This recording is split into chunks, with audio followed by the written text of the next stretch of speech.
I wish to make our position plain beyond any matter of doubt as regards the African continent. We in Nigeria appreciate the advantages which the size of our country and of its population give us, but we have absolutely no aggressive intentions.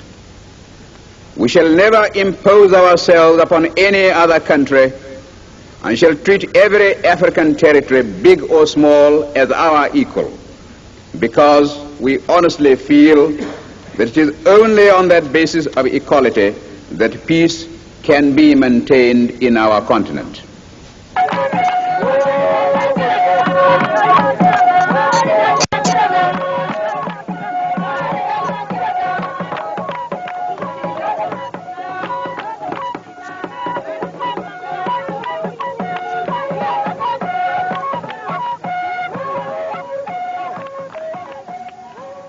Built during the Obasanjo administration in 1979, the tomb, by its architectural design, is a monument which reflects Nigerian history in total.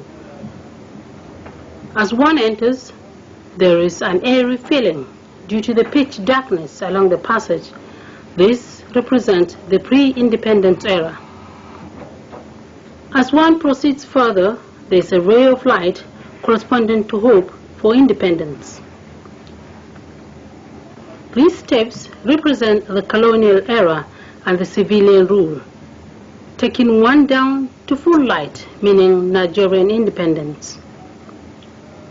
Here lies the remains of late Sir Abubakar Tafawa Balewa.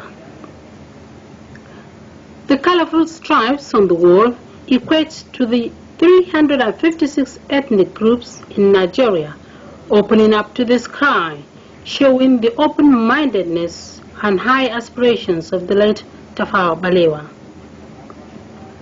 This bridge leading to the exit has cracks in between, depicting the civil disturbances after the assassination of the Nigerian first Prime Minister.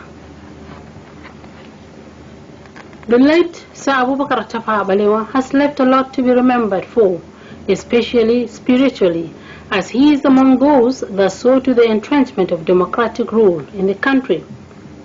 The first Nigerian Prime Minister also left behind several mementos housed in this building within the premises of the tomb.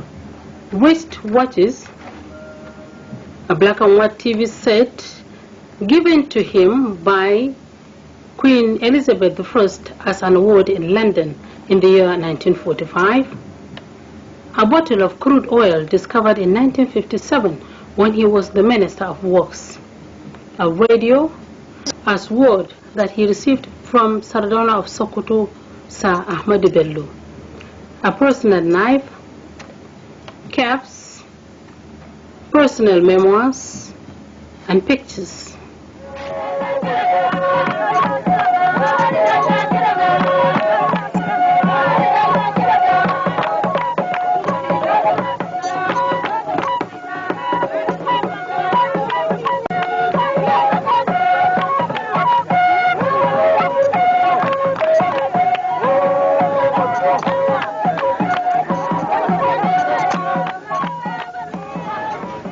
Born in Tafawa Balewa town in 1912, his father, Malam Yakubu, popularly known as Danzala, was said to have migrated from Zala village near Bauchi. The town, Tafawa Balewa, is just about 80 kilometers away from the state capital.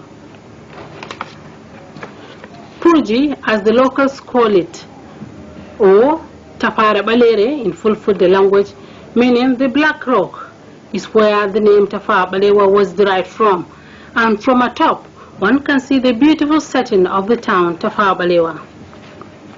Also by this Black Rock is a river, a tributary of River Gongola, where the late Sir Abubakar Tafawa Balewa spends his leisure time.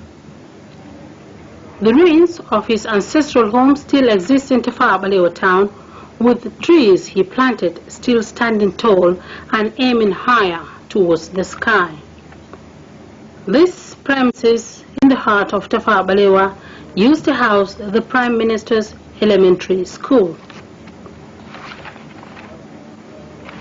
The famous Abubakar Tafawa Balewa University, Bauchi, Abubakar Tafawa Balewa Stadium, Abubakar Tafawa Balewa Way, Tafawa Balewa Housing Estate, and of course the Tafawa Balewa Tomb are just a few structures named after Sir Abubakar Tafawa Balewa in order to immortalize the man in Bauchi State.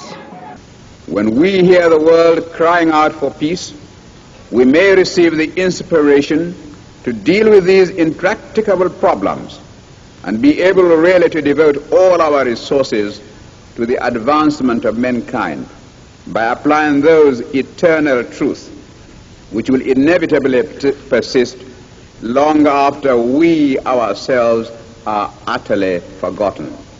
Thank you, Mr. President.